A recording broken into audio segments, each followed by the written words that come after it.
Hola a todos, bienvenidos a este nuevo análisis. Hoy vamos a sumergirnos de lleno en algo verdaderamente espectacular. Vamos a desentrañar la ingeniería que hay detrás de las asombrosas modificaciones informáticas de Miguel Ángel Aguilar Brenes. Imaginaos un recorrido estilo plano 3D, donde vemos cómo el hardware más avanzado se fusiona, literalmente, con la anatomía del reino animal. Preparaos porque vamos a ver las entrañas de unas máquinas fascinantes. Bueno, la hoja de ruta de hoy es bastante clara.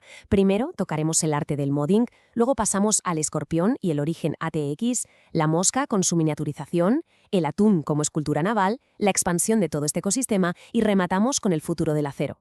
Lo haremos cronológicamente para que veáis esa evolución brutal desde los primeros chasis enormes hasta la optimización milimétrica del espacio interno. Punto número 1. El arte del modding. Para entender la magnitud de esta locura, tenemos que empezar por la base técnica.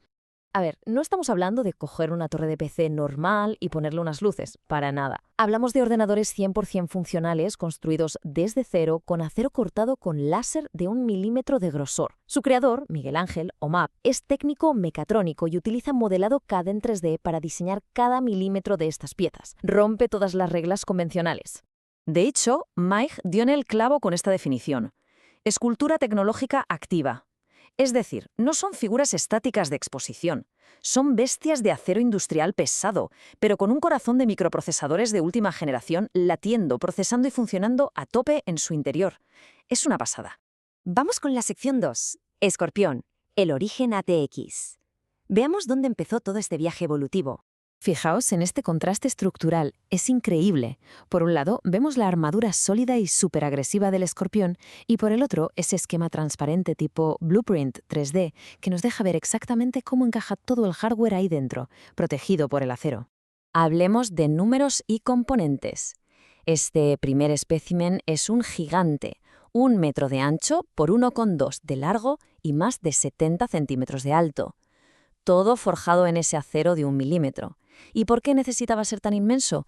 Pues porque en sus entrañas tenía que tragarse a una placa base ATX tradicional entera, con todos sus enormes componentes acoplados.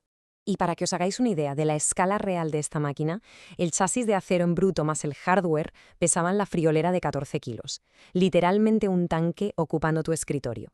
Pasamos al punto 3, la mosca, o lo que es lo mismo, la miniaturización al vuelo. Aquí el modding da un salto evolutivo de gigante.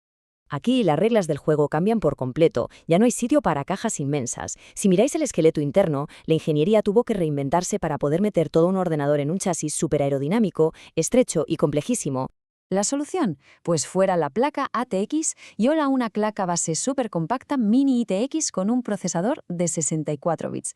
Y un detalle de diseño brutal, sacaron la fuente de alimentación al exterior simulando una especie de enredo natural de cables.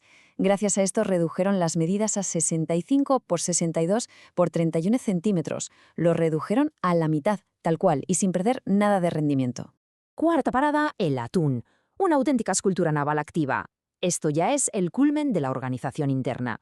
Lo fascinante aquí, si os fijáis en el plano revelador 3D, es cómo están dispuestos los componentes. El hardware interno está colocado meticulosamente para imitar los órganos vitales reales de un atún rojo. Cada disco duro, cada ventilador, actúa como una parte biológica de este pez metálico. Sigue utilizando el característico acero de 1 milímetro, pero alberga una placa mini ITX de ultimísima generación. Como unidad funcional, cuadra las medidas a la perfección, poco más de 1 metro de largo por 43 centímetros de ancho. Es el equilibrio definitivo entre tamaño físico y una eficiencia interna bestial. Venga, sección 5, expansión del ecosistema tecnológico, porque claro, la cosa no se iba a quedar solo en 3 modelos. Estos datos resumen a la perfección la evolución de la que hablábamos.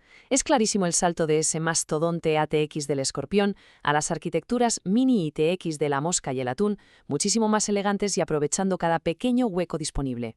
A estas 3 piezas fundamentales el autor las bautizó como la trilogía de elementos.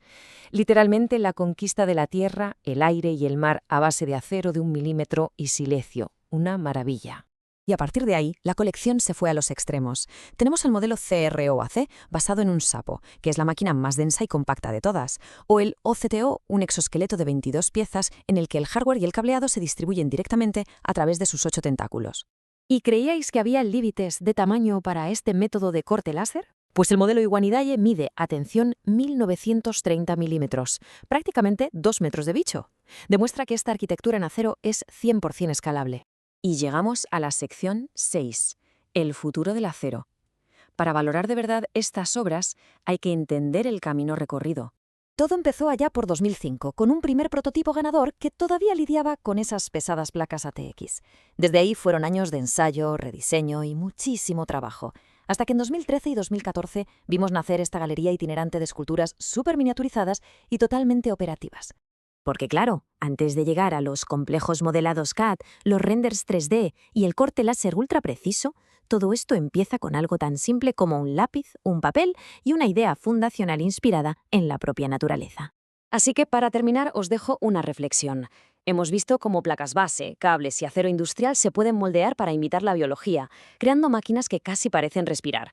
Si la línea entre el diseño natural y el hardware funcional cada vez es más difusa, ¿qué forma acabarán tomando nuestros ordenadores en el futuro? Ahí queda eso. Mil gracias por acompañarnos en esta exploración estructural y nos vemos en la próxima.